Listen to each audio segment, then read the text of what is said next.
आज हम भारत के प्रमुख जो विद्रोह हुए हैं उनके बारे में हम लोग एक एक करके पढ़ेंगे। 1857 की क्रांति तो आपने बहुत पढ़ी होगी। और अगर हम बात करें जैसे कि हमारे एग्जाम आपके एग्जाम होते हैं, जैसे आरओ का है और एआरओ का है, हाई कोर्ट आरओ एआरओ का है या पीसीएस का है। इस तरीके के एग्जाम जब होते हैं तो उसमें बहुत ही अच्छे क्वेश्चन पूछे जाते हैं आपसे। तो जैसे आरओ है, एआरओ है या Allahabad high court RO ARO है, तो ऐसे एग्जाम में इस तरीके के क्वेश्चन आपसे खूब पूछे जाते हैं और पीसीएस प्री लेवल में भी ऐसे क्वेश्चन पूछे जाते हैं। तो इस तरीके से भारत में जितने भी विद्रोह हुए हैं, प्रमुख विद्रोह, उनके बारे में हम एक एक करके ब्रीफ में चर्चा करेंगे। जो इंपॉर्टेंट पॉइंट होंगे पॉइंट वाइज हम लोग चर्चा करते चलेंगे। तो आज हमारा पार्ट वन स्टार्ट कर रहे हैं हम लोग। इसके बाद 1857 का भी पार्ट को हम डिस्कस करने वाले हैं। उसमें भी हम देखेंगे कि क्या क्या चीजें हुई और क्या क्या चीजें इंपॉर्टेंट रही। अगर हम बात करें 1857 विद्रोह की, तो 1857 जो विद्रोह है वो हमारे लिए बहुत ही इम्पोर्टेंट है। वो हर एक एग्जाम में यहाँ से क्वेश्चन पूछते हैं और मॉडर्न मॉडर्न हिस्ट्री जो क्वेश्चन है वो भी यहाँ से पूछ लिए जाते हैं। तो इस तरीके से हमारे लिए बहुत इम्पोर्टेंट होने वाला है। तो चलिए आगे बढ़ते हैं हम लोग। देखते हैं सबसे पहला जो हमारा विद्रोह है वो है सन्यासी विद्रोह। सन्यासी विद्रोह क्या था, इसके बारे में हम एक एक लाइन एक एक पॉइंट वाइज हम लोग समझेंगे और देखेंगे कि सन्यासी विद्रोह कब स्टार्ट हुआ। तो देखते हैं। देखिए, सन्यासी विद्रोह जो था वो भारत का सबसे इम्पोर्टेंट विद्रोह था। ये सबसे महत्वपूर्ण विद्रोह था। सबसे महत्वपूर्ण विद्रोह था हमारा। और ये जो स्टार्ट हुआ है ये 1763 से स्टार्ट होता है और ये धीमे धीमे करते करते चलते चलते 1800 तक पहुंच जाता है। और अगर हम बात करें इस विद्रोह को क्यों स्टार्ट किया गया, क्यों ये विद्रोह शुरू हुआ, तो सबसे बड़ी समस्या ये रही कि ब्रिटिश सरकार द्वारा यात्रा पर तीर्थ यात्रा पर टैक्स लगा दिया गया। और इस टैक्स का विरोध किया गया कि तीर्थ यात्रा पर क्यों कर लगाया गया है, क्यों टैक्स लगाया गया है। अगर हम बात करें इसका प्रभावित क्षेत्र जो था, इसका प्रभावित क्षेत्र बंगाल था। आप जैसा कि जानते हैं कि सबसे ज्यादा जो विद्रोह हुए हैं वो कहाँ पर हुए हैं, बंगाल में हुए हैं। और फिर आगे बढ़ते हैं हम लोग। अगर हम बात करें कि जितने सन्यासी थे, ये सारे सन्यासी किसके अनुयायी थे, शंकराचार्य के अनुयायी थे। सारे सन्यासी किसके अनुयायी थे, शंकराचार्य के अनुयायी थे। और अगर पूछ लिया जाए कि ये सन्यासी किस जो है संप्रदाय से जुड़े हुए थे, तो इनका जो संप्रदाय था, अगर आपसे कभी इतना डीप में पूछा जाए तो आप बता देंगे कि इनका जो संप्रदाय था वो संप्रदाय क्या था। इनका संप्रदाय था गिरि संप्रदाय। जितने भी सन्यासी इसमें शामिल हुए थे वो सब किससे शामिल थे, गिरि संप्रदाय से शामिल हुए थे। और फिर आगे बात करी जाए कि इस इसको अगर हमें बहुत डेप्थ में पढ़ना है, बहुत चीजों को पढ़ना है, तो आपने एक पॉइंट सुना होगा, एक आपने जो है सुना होगा, बंकिम चंद्र चटर्जी ने एक पुस्तक लिखी है। बंकिम चंद्र चटर्जी ने एक पुस्तक लिखी है और उस पुस्तक का नाम है आनंद मठ। उस पुस्तक का नाम क्या है, आनंद मठ नाम है। और ये पूरी की पूरी पुस्तक जो है, पूरी की पूरी बुक जो है, इसी सन्यासी विद्रोह पर आधारित है। इसी सन्यासी विद्रोह पर आधारित किया गया है। और अगर आपसे पूछ लिया जाए कि सन्यासी विद्रोह को दबाने का काम किसने किया, तो इस सन्यासी विद्रोह को दबाने का काम किया है वॉरेन हेस्टिंगस ने। किसने काम किया है, वॉरेन हेस्टिंगस ने को दिया जाता है श्रेय। इसका श्रेय पूरा वॉरेन हेस्टिंग्स को जाता है। तो सन्यासी विद्रोह के प्रमुख कारण क्या थे, तो सन्यासी विद्रोह को जरा फटाफट एक बार देख लेते हैं। तो सन्यासी विद्रोह शुरू कब से हुआ, 1763 से, और कब तक चला, 1800 तक। और ये क्यों था, ये जो है तीर्थ यात्रा पर टैक्स लगा दिया गया था। और ये कहाँ से स्टार्ट हुआ था, बंगाल से स्टार्ट हुआ था।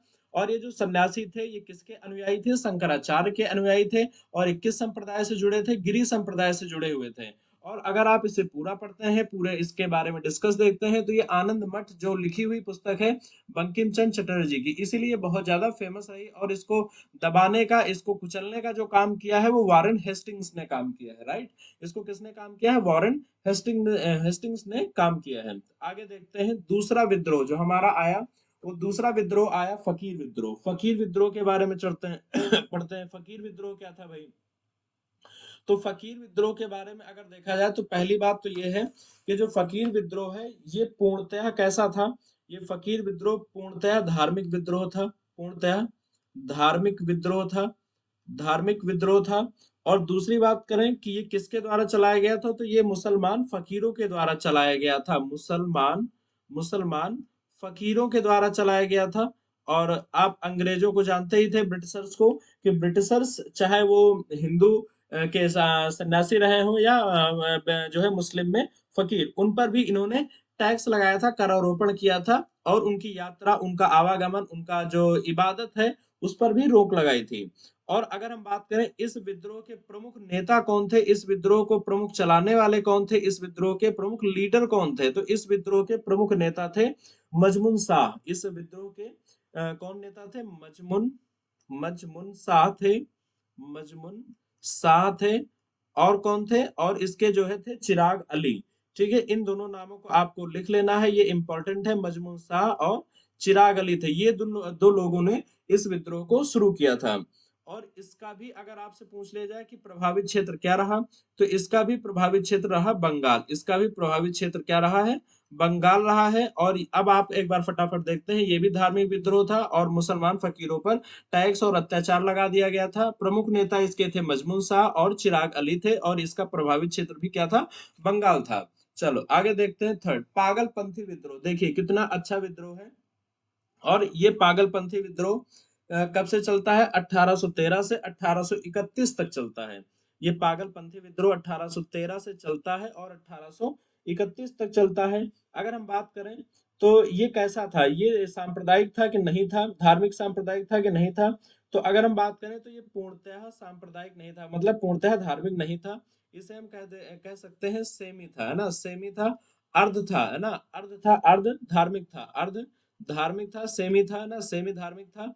और अगर हम बात करें इसके प्रवर्तक कौन थे, अगर हम बात करें इसके नेता कौन थे, तो इसके नेता के बारे में जब हम बात करेंगे तो इसके जो नेता थे, वो नेता इसके थे करम शाह। इसके नेता कौन थे? करम शाह थे। इसके नेता करम शाह थे।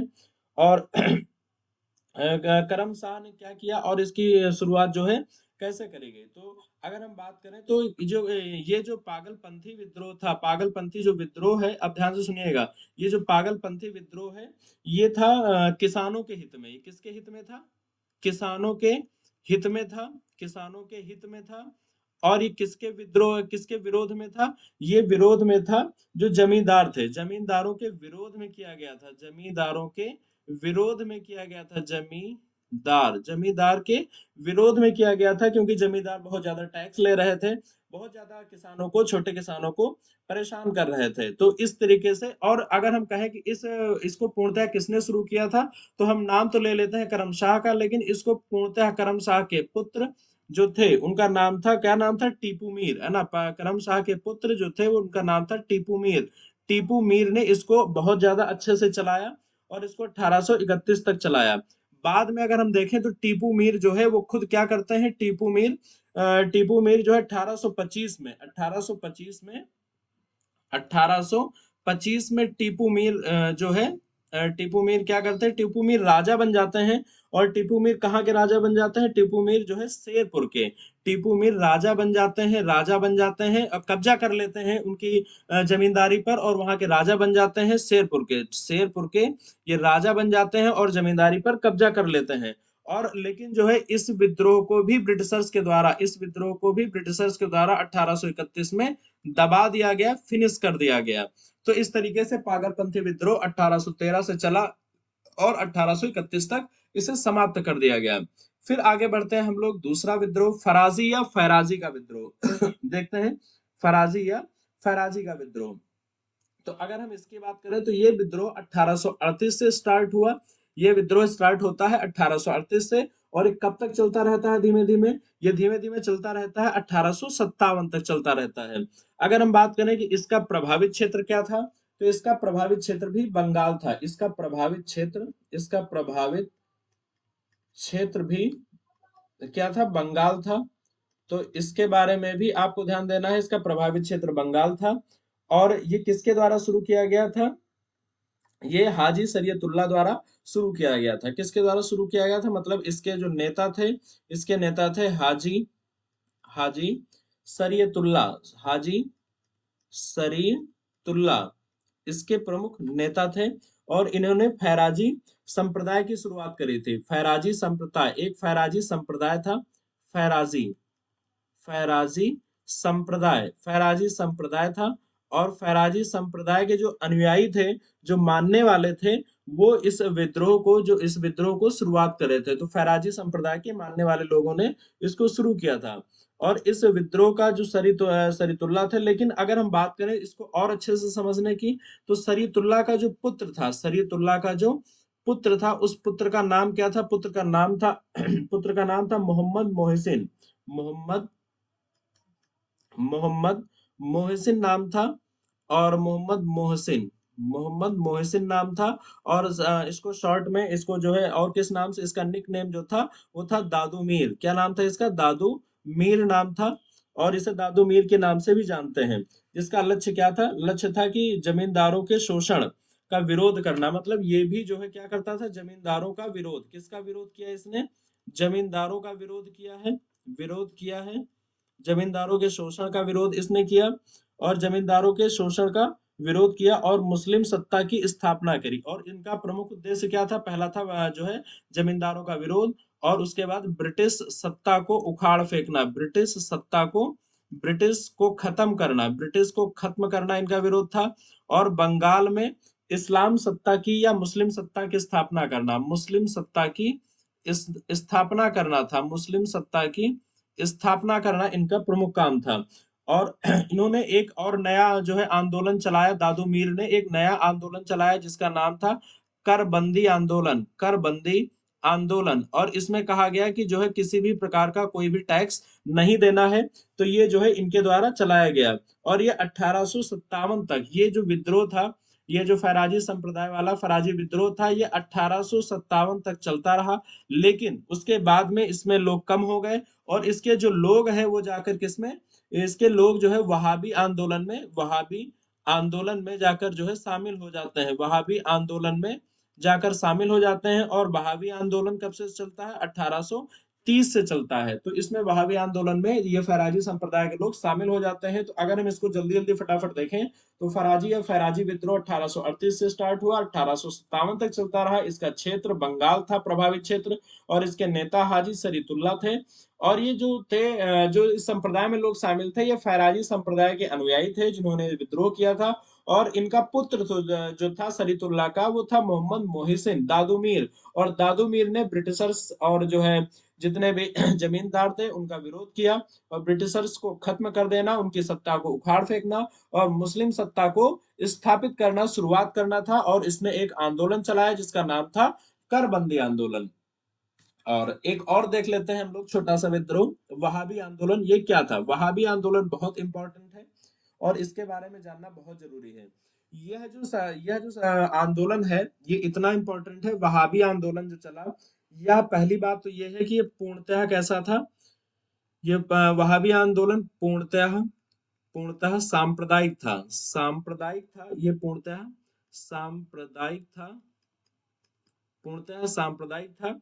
और इसमें क्या था? मुसलमानों द्वारा चलाया गया एक आंदोलन था। और इसका एक दूसरा नाम था, इस दूसरे नाम वली उल्लाह आंदोलन के नाम से भी जानते हैं। इसका दूसरा नाम क्या था? उल्लाह वली उल्लाह वली उल्लाह आंदोलन के नाम से भी हम इसे जानते हैं। और इस आंदोलन के जो प्रवर्तक हैं वो थे सैयद अहमद। इस आंदोलन के जो प्रमुख नेता थे, इस आंदोलन के प्रमुख नेता थे वो थे सैयद अहमद। अब सैयद अहमद का क्या रोल है, जरा इनके बारे में भी थोड़ा सा हम लोग देखते हैं। सैयद अहमद जो थे, इनको हम लोग देखते हैं सैयद अहमद ने क्या किया है। तो सैयद अहमद जो है, जो इस्लाम में परिवर्तन हुए हैं, जो इस्लाम में चेंजेस हुए हैं, जो रिफॉर्म्स हुए हैं, ये इस्लाम के रिफॉर्म्स के विरोधी थे। और ये कहते थे कि जो मोहम्मद साहब के द्वारा वास्तविक जो इस्लाम है, ये उसको स्थापित करना चाहते थे, ये उसको जो है फिर से लागू करना चाहते थे। तो ये सैयद अहमद जो थे, ये जो है जो मोहम्मद साहब के द्वारा वास्तविक इस्लाम चलाया गया था, ये उसके समर्थक थे, उसको लागू करना चाहते थे।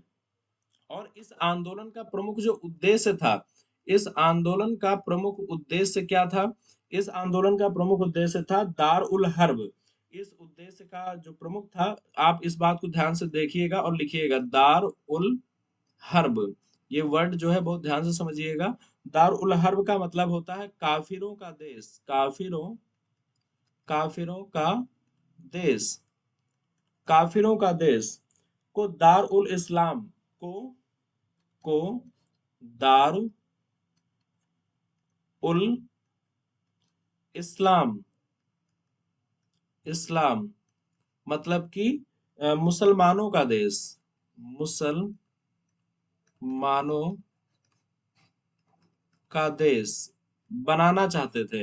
मतलब दार उल हर्ब जो है उसका मतलब होता है काफिरों का देश, और इसको जो है दार उल इस्लाम मतलब मुसलमानों के देश में बदलना चाहते थे। और इन्होंने क्या किया है, और एक बात आप समझिए, इन्होंने पंजाब में सिखों के विरुद्ध जिहाद की घोषणा कर दी थी। पंजाब में सिखों के विरुद्ध, पंजाब में सिखों के विरुद्ध जो है इन्होंने जिहाद की घोषणा कर दी थी। और जिहाद की घोषणा जो करी थी वो करी थी 1830 में। 1830 में जो है इन्होंने सिखों के खिलाफ, और और 1830 में ही इन्होंने पेशावर पर कब्जा कर लिया था, पेशावर पे कब्जा कर लिया था 1830 में। ठीक है। और 1831 की अगर हम बात करें तो 1831 में सैयद अहमद मारे गए, सैयद अहमद की मृत्यु हो जाती है, मतलब ये मारे जाते हैं 1831 में। और 1857 में 1857 की क्रांति में वहाबियों ने फिर जो है 1857 की जब क्रांति होती है तो इसमें जो है वहाबियों जो है वहाबी भाग लेते हैं, वहाबी जो है इसमें भाग लेते हैं। 1857 की क्रांति में ये लोग भाग लेते हैं। और इस आंदोलन के प्रमुख नेता, अगर कहें तो इस आंदोलन के प्रमुख नेता थे इनायत अली, इस आंदोलन के प्रमुख नेता। बाद में जो है इसके नेता जो सैयद अहमद आए, तो इसके बाद जो है इसके प्रमुख नेता जो सैयद अहमद के बाद रहे वो रहे इनायत अली रहे। ठीक है, इनायत अली इसके प्रमुख नेता रहे। और इसका जो केंद्र था, आंदोलन का केंद्र, इसका जो केंद्र था वो केंद्र जो रहा वो पटना रहा है, वो केंद्र क्या रहा है, पटना रहा है। तो उम्मीद करते हैं कि जितने भी मैंने आपको पढ़ाए हैं आज आंदोलन छोटे छोटे, वो सभी आंदोलन पूर्णतः समझ में आए होंगे। इसके बाद हम लोग जो है एक एक करके, और गडकरी विद्रोह, पाइक विद्रोह, और इस तरीके से जो भी विद्रोह बचे हुए हैं, अहोम विद्रोह, उनके बारे में भी हम पार्ट 2 में चर्चा करेंगे। तो आप इस वीडियो को जरूर से जरूर देखें और इन वीडियो को कंटिन्यू देखते रहें और अपने नोट्स जरूर बनाते रहें। और अगले हम लोग पार्ट 2 में चर्चा करेंगे अहोम विद्रोह, गडकरी विद्रोह, और पाइक विद्रोह के बारे में और कूका आंदोलन के बारे में, कूका आंदोलन के बारे में भी हम चर्चा करेंगे। तो 4 विद्रोह हम अपनी नेक्स्ट वीडियो में चर्चा करेंगे। तो आज हम लोग इतनी क्लास में इतना ही रखते हैं, और कल फिर आपसे अच्छे अच्छे कॉन्सेप्ट के साथ मुलाकात होगी। Thank you very much.